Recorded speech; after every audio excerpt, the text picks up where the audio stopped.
Chapitre 46. La parole de l'Éternel qui fut adressée à Jérémie, le prophète, sur les nations. Sur l'Égypte. Sur l'armée de Pharaon Necho, roi d'Égypte, qui était près du fleuve de l'Euphrate, à Carchemish, et qui fut battu par Nebuchadnezzar, roi de Babylone, la 4e année de Joachim, fils de Josia, roi de Juda. Préparez le petit et le grand bouclier, et marchez au combat. Attelez les chevaux, montez, cavaliers.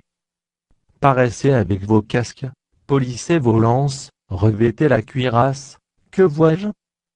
Ils ont peur, ils reculent, leurs vaillants hommes sont battus, ils fuient sans se retourner, l'épouvante est de toutes parts, dit l'Éternel.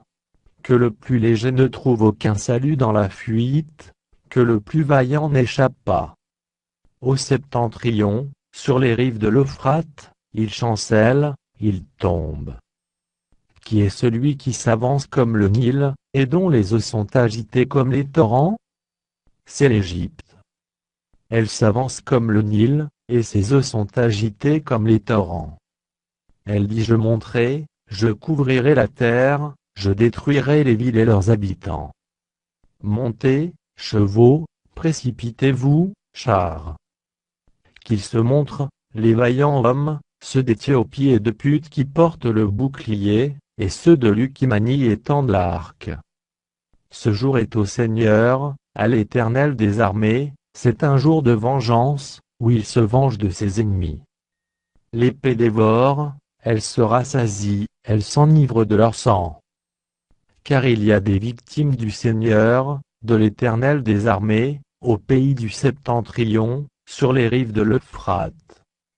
Monte en gala, prends du baume, vierge, fille de l'Égypte. En vain tu multiplies les remèdes, il n'y a point de guérison pour toi. Les nations apprennent ta honte, et tes cris remplissent la terre, car les guerriers chancellent l'un sur l'autre, ils tombent tous ensemble. La parole qui fut adressée par l'Éternel à Jérémie, le prophète, sur l'arrivée de Nebuchadnezzar, roi de Babylone, qui voulait frapper le pays d'Égypte. Annoncez-le en Égypte, publiez la Migdol, publiez la Noph et Atashpanais. Dites: lève-toi, prépare-toi, car l'épée dévore autour de toi. Pourquoi tes vaillants hommes sont-ils emportés? Ils ne tiennent pas ferme, car l'Éternel les renverse. Il en fait chanceler un grand nombre, ils tombent l'un sur l'autre, et ils disent: allons, retournons vers notre peuple, dans notre pays natal, loin du glaive destructeur. Là, on s'écrie: Pharaon, roi d'Égypte, ce n'est qu'un bruit, il a laissé passer le moment. Je suis vivant, dit le roi, dont l'Éternel des armées est le nom, comme le Tabor parmi les montagnes, comme le Carmel qui s'avance dans la mer, il viendra. Fais ton bagage pour la captivité, habitante, fille de l'Égypte. Car Nov deviendra un désert, elle sera ravagée, elle n'aura plus d'habitants. L'Égypte est une très belle génisse, le destructeur vient du septentrion, il arrive, ses mercenaires aussi sont au milieu d'elle comme des veaux engraissés. Et eux aussi, ils tournent le dos, ils fuient tous sans résister. Car le jour de leur malheur fond sur eux, le temps de leur châtiment. Sa voix se fait entendre comme celle du serpent, car il s'avance avec une armée, il marche contre elle avec des haches, pareil à des bûcherons. Ils abattent sa forêt, dit l'Éternel, bien qu'elle soit impénétrable, car ils sont plus nombreux que les sauterelles, on ne pourrait les compter.